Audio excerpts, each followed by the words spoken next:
Nancy allemaal. Ja, ik zit nou hier, nee, ik was vanochtend. Ik zit in krap nou nog mijn kop. Ik was vanochtend moest ik bij Kleinvlei Daghospitaal, man. Ne? Maar toen ik in die lijn gestaan, toen ik me nog aan de roek aan buitenkant, toen zit ik op die meetje. Maar zoals ik ga naar die meetje toe, toen zie ik nou zit een man aan, maar hij zit met zijn kop af. En die vrouw wat bij hem staan, zij wrijft zo om mijn rug, man. Zij wrijft om mijn rug. Maar nou zie ik die vrouw beginnen heel, maar nou zoals ik zit in de roek op die meetje. Zie ik die vrouw zit in de roek, maar nou, toen spring ik me nou af van die meetje en ik vraag haar, joh, auntie, is alles alright en die en die. Maar toen zei ze, niks is alright hier. Weet je wat van die man wat zij nou hiermee zit. Maar anyways, toen zei ik, nee man, die man kan misschien soeven, like en die. En toen, ja, ik kan me nog van, draai ons nog van in, maar hij is me nog zwaar, man. Hij is nog zwaar. Maar zij draait, hij kan en ik draai die kant. Maar zoals me nog loop, toen komen we nog bij het daghospitaal. Want dat is nog buiten kan het daghospitaal, en ook kan waar die stoeltjes is. Ne? Toen ja, ik kan nog in met die man. En wat is bij de securities komen ons nou. Zo met hij wat is bij de securities komt, toeval die ou wat ons nou ja om in te dragen. Zo zeker haar boyfriend of een man of whatever. Maar wat die eerste van mij geweest het, ne, was die fucking securities wat daar geweest het, daar wat ze me nou die gaan. Hulle zien die man val. Hulle zien die man val. Ik sukkel om die man op te krijgen die. Ne? Hulle staan. So wat ek eintlik op te neerkom is, vir wat is hulle dan daar?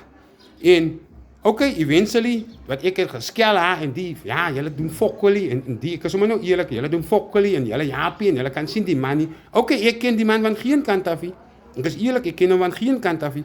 Eventually bring hulle toe 'n reistool. Hulle het nie meerderheid om vir my te help om my man in die reistool te sit nie. Daai man was so swaar geweest. Ek het gesukkel om my man in die reistool te kry, né? Ek het gesukkel om sy voete ook. Ek nou eers sy body toe moes agter toe druk en sy voete inkry. Toe sy vrou is met nou vol trane en die hulle staan en hy staan en kyk my. Hulle staan en kyk. Toe gaan ek my nou ry in die reistool. Ek was so bedonderd geweest, né? Gaan ek sommer eers ek het daai vrou moes gesê, nee, ons gaan sommer nou noodkamer toe mos nou man. Ons gaan nou noodkamer toe, né? Toe gaan ek sommer ek was so my mind was nie eens gewees op die noodkamer. Gaan ek sommer by die dentist wat ek nou reg kyk sien ek daar by die dentist. Ons nou by die dentist gaan ek nou weer terug, gaan ek saam met haar.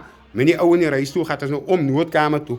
Toe sit ek om ons nou aan in die noodkamer. Ek stry daarin, sit ons maar in die noodkamer in. Toe gaat ek me nou uit. Ja, ek was kwaad geweest. Gaat ek uit, gaat roek ek verder mos nou. Maar eventually, toe ek me nou klaar met my afspraak, toe gaat ek huis toe. God is nog eens 10 minute aan nie. Toe stie een van my sommies met my boodskap. Ek gaat nie sy naam noem, maar hy stie my boodskap. Die persoon wat ek ingehelp het daar, by die daghospitaal.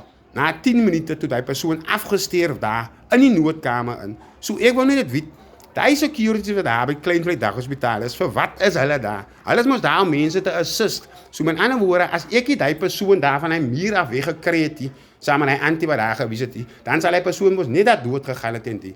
So my mikpunt is, ek gaan nou môre uitvind wat hy security company se naam is. Nou, ek wil net vir hulle expose vir wat is hulle dan daar? Wat is hulle doel? Wat is hulle doel? Hulle doel is om ons mense te assist. Reg of verkeerd? Sê die datum van vandag. En vandag is die 20ste Januarie. 2026. 26 het dit vanoggend gebeur. Want ek was daar by Kleinvlei Daghospitaal.